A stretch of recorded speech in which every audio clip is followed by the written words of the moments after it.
Dari si Sulami Manusia Kayu, kalau kita refer to paket berita tadi, kita bisa dapat contoh natural sound adalah ketika narasinya menyebut bahwa rentan terbentur tempat tidur atau bahkan tembok. Terus kemudian editornya cerdas kan, dia nge-fill dengan narasi itu, dia memberi pause jeda dengan ada suara jebret gitu kan. Orang juga nunggu, oke. Untuk kalau dia menjatuhkan suara badan di kasur itu ternyata natural sound-nya kayak gitu kan. Itu contoh-contoh bagaimana gitu, social natural sound lah gitu ya, bukan hanya suara alam, desingan peluru, deru knalpot, tidak hanya sebatas itu, tapi produser harus jeli juga melihat natural sound yang sangat mungkin terjadi begitu kan gitu.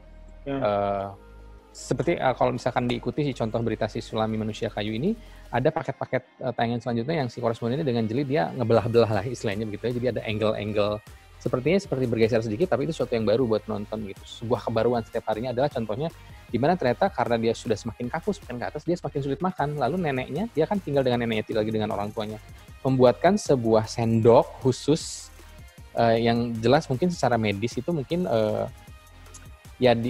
pertanyakan karena itu kayak nyogok ke mulutnya, tapi that's the way the best of neneknya bisa lakukan karena lalu keterangannya dengan bahasa Jawa dia sampaikan, woi sangel loh, udah susah mau makan gitu, jadi kayak nggak masuk gitu. Kan visual menarik, ada informasi menarik itu disampaikan oleh orang yang juga prominent dalam tanda kutip, mereka yang mengalami itu dalam keseharian, gitu sih.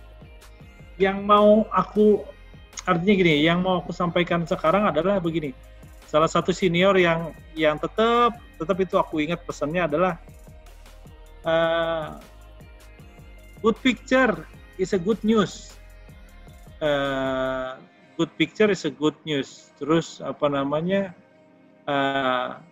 bad picture is a bad news. Tapi kalau no picture, no news. Nah, kira-kira gitu. Jadi aku sampai sekarang yang masih tetap memegang prinsip itu, prinsip warisan dari para pendiri Liputan 6. Ketika ada sebuah video yang mungkin bagi produser lain itu remeh-temeh ya, tapi aku upayakan di tangan aku itu bisa berbunyi gitu ya. Seperti misalnya yang belakangan terjadi ini sebelum pandemi. Penertiban parkir liar di jalan yang ada tanda larangan parkir. Nah, dialog antara pelanggar parkir dengan petugas di Dishub itu kadang-kadang produser lain udah ini perkara remeh-temeh lah, dijadiin VO aja, dibacain gitu. Tapi sama aku karena ada nut sound-nya, ya gimana ya? Ya, saya baru makan. Saya kan ke WC, numpang ke WC sebentar begitu. Tega banget Bapak, saya numpang ke WC sebentar. Ini mesin masih nyala nih, pegangannya masih panas gitu kan. Jadi dialog seperti itu. Kemudian nut sound itu aku mainkan, artinya aku sound up sehingga kemudian cover both sides, side dari si korban dan dari si penegak hukumnya. Jadi petugas. Jadi di situ kaidah cover both side-nya sudah terpenuhi. Nah, dengan cara jangan di-deliver secara kisah ya Pak Kralos ya. Ya, betul. Nah, ada juga kalau ini teman-teman lulusan dari Jogja dulu ya, seperti ada yang Tanto dan kawan-kawan, artinya yang sekolah di Jogja. Soal orang berdasi. Bukan. Soal gambar yang bercerita. Nah, aku juga senang ngerol aja. Sebetulnya biarkan aja viewer yang menilai. Cuman memang ini artinya old fashion banget ya, zaman-zaman kita tahun 2007 2006 ketika KPI itu belum lahir ya. Dulu KPI belum lahir sehingga belum ada yang menyemprit stasiun TV, di mana kalau ada demo ya di-roll aja tuh ini bentrokan antara polisi sama pendemonya, sehingga itu jadi satu cerita tanpa narasi tapi di-roll saja, atau narasinya sedikit. Awalnya pendemo mencoba merangsek masuk Iya, tuh di roll gambar goyang-goyang, Gambarnya kan. goyang-goyang itu apa pagar kan. Kalau kayak gambar hari ini kan goyang-goyang pagar. 3 detik doang Tapi, hari ini. iya, nah itu 10 second atau 15 second. Terus kemudian dikasih narasi. Tapi polisi tidak tinggal diam. Wah, diserbu sama polisi. Tapi apa namanya? Dan apa pendemo pun tidak mau kalah. Iya, dibalas lagi. Nah, itu bisa 3 menit sendiri dan itu rating.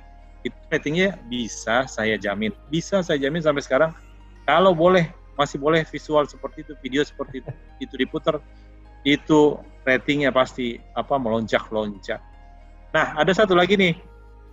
Itu yang kedua ya, yang demonya. Satu lagi, ya ini soal demo juga, karena saya jadi teringat dengan apa namanya Brigjen Prasetyo Utomo nih, yang namanya lagi viral nih karena Joko Chandra. kasus Joker Joko Chandra. Waktu itu beliaunya itu, aku berteman baik sama beliau karena beliaunya itu waktu itu jadi Kapolsek Gambir ya. Jadi Kapolsek Gambir, waktu itu zaman liputan 6 petangnya masih jam 6 Gocir. Masih jam 6. Terus aku jalan dengan senior kameramen namanya Joni Akbar gitu ya.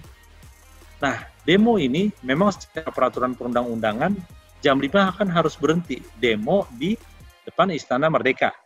Sementara posisinya Pak ini dulu pangkatnya Mayor Kompol ya, Kompol Prasetyo ini. Jadi aku kompor-komporin. Aku udah merasa bosan, aku udah 3 jam tuh di depan istana. Dan yang demo kan mahasiswa begitu, mungkin sekitar 50-70. Aku juga udah pengen pulang kan. Lalu aku bisikin ini, si pasnya ini, Pak Kapolsek. Dan itu disuruh turun aja, udah jam 5, udah melanggar undang-undang. Gue juga mau pulang nih, gitu ya. Terus kemudian dia bilang, oke, nanti gue suruh berhenti, nanti gue naik, ntar gue turunin tuh yang demonya, tapi lo ambil gambarnya. Gue ambil gambarnya. Colek Joni Akbar, senior, tolong diambil gambarnya, kita dapat gambar bagus nih. Udah akhirnya, jadilah, pas jam 5 teng, dia teriak, atas nama undang-undang, saya perintahkan saudara untuk bubar, gitu. Turun dari sana, bubar, atas nama undang-undang. Wah, itu kita follow kan kameranya ya kan. Lalu anak begitu dapat si Kapolsek itu ngomong begitu kan, langsung kita roll ininya apa oratornya. Lalu anak buahnya si Kapolsek, si Kanitnya narik anak itu, terus jatuh, terus si polisinya sempat dipukul begitu. Akhirnya dikejar sama polisinya, sama kameramen diikuti. Udah. Tanpa pikir panjang saya langsung telepon kantor, aku punya gambar bagus nih ya kan. Pulang, wah kita kalau udah dengar kata pulang dulu kita seneng kan. Kita pulang, akhirnya item 1 segmen 1 tuh berita tuh. Tahun 2005 tuh. Jadi, not sound yang kami peroleh itulah yang di roll. Itu kan secara untuk punch item 1 segmen 1 kan, demo dibubarkan itu keren banget itu. Atas nama undang-undang, saya perintahkan saudara untuk bubar. Wah, keren. Kira-kira gitu, silakan musik ditambah. Jeng-jeng masuk nggak? Musik jeng-jeng itu dimasukin nggak? Ditambahin nggak di situ? Kalau udah kayak gitu nggak perlu ya? Kalau di situ udah nggak perlu, kita sound up aja di bagian yang aman ya, jangan ada caci maki dengan kata-kata kotor ya, kata-kata kotor dari kebun binatang dan juga dari alat-alat yang lain. Tapi kalau untuk internasional agak berbeda ininya ya. Nggak tahu ya, mungkin Acil bisa lebih tahu ya yang pernah di Inggris ya. Mazhab atau apa saya nggak ngerti juga. Saya pikir sih selera gitu ya. Bahkan kalau di liputan bencana pun paket-paket yang mereka ambil tuh jarang yang nangis misalnya. Saya dulu pernah waktu masih di liputan 6 ke rumah sakit mencari berita demam berdarah. Saya nggak dapet apa-apa di situ. Gue nggak dapet apa-apa, nggak dapet data, nggak dapet dokter, nggak dapet humas. Tapi tiba-tiba masuk ke kamar pasien, ada ibu-ibu, saya cuma nanya doang, wawancara sih. Bu, udah berapa hari di sini, anaknya sakit apa? Di situ itu pelajaran sosmas pertama yang sampai saat ini sangat kena di gua adalah si ibu itu mungkin dia cuma kurang curhat, dia hanya ingin ditemani atau didengar suaranya. Dia hanya, ya saya sudah 3 hari di sini dan saya capek banget ya, kayak gitu. Dan saya roll aja, diem aja, karena saya diem itu karena gue nggak tahu harus nanya apa lagi. Saya capek banget, saya mau pengen anak saya di rumah nggak ada yang jagain, ini saya kayak gitu. Dan saya pulang dengan mindernya sebenarnya, tapi wah waktu itu geong kan, wah keren ini anak baru katanya. Langsung headline yang Carlos tadi ceritakan, langsung headline di Putaran 6 petang gitu. Dan itu yang oh gitu ya gitu. Jadi nangis. Makanya. Ya, saya capek banget kayak gitu. Nah, tangisan gitu kalau di internasional ya laku sih, cuman dianggapnya ya biasa aja gitu, nggak hebat-hebat banget gitu. Karena lebih hebat story behind the line-nya itu yang mereka cari. Dengan pendalaman itu ya. Iya, pendalaman itu bikin gua jet lag karena gua nggak, I'm not get used to it gitu ya. Saya harus ini data udah banyak, lo mau ngapain lagi? Saya harus ke BPS lagi. BPS sendiri juga bingung. Ini harus pakai nomor kodenya, Mbak.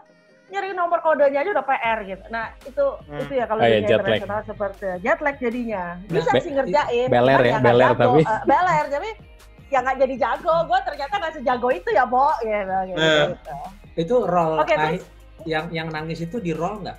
Bukan. Maksudnya ketika lo mengerjakan paket untuk stasiun atau apa ya, institusi berita televisi di luar sana, ketika ada rekaman video yang menunjukkan seorang korban misalnya menangis gitu, apakah dia roll juga atau seperti apa? Kalaupun di roll mungkin dibatasi atau seperti apa? Ya mereka tetap menghargai Mas Bayu, cuman nggak kayak seperti kita menghargai tangisan itu gitu. Mungkin saya pikir sih itu selera. Mereka lebih senang kalau ada ibu-ibu waktu di Anyer misalnya dengan Sky News live, buat live pada. Bu, waktu itu apa? Waktu kejadian ibu lagi ngapain gitu? Iya, jadi saya lagi di sini, akhirnya kan di depan. Terus wah, ada tuh ke saya kayak gitu. Dan saya bingung translate-nya seperti apa kan. Jadi ya wah ke saya gitu dan itu langsung, Mir, yang tadi itu ya, yang tadi ya, the water come to me gitu. Itu aja kayak gitu. Jadi itu masalah selera sih kalau bagi gue ya. Orang Asia, orang Indonesia senang dengan kesedihan, tangisan, drama keluarga gitu ya. Ya drakor lah ya, drakor benar. Yeah. Kalau sama game MTV Thailand. Ya gitu-gitu. Jadi kalau saya sih ngeliatnya seperti itu. Nah itu yang bikin saya jet lag. Saya bisa sih, gue bisa ngerjain sih, cuman kenapa gue nggak sejago dulu ya, kurang lebih seperti itu.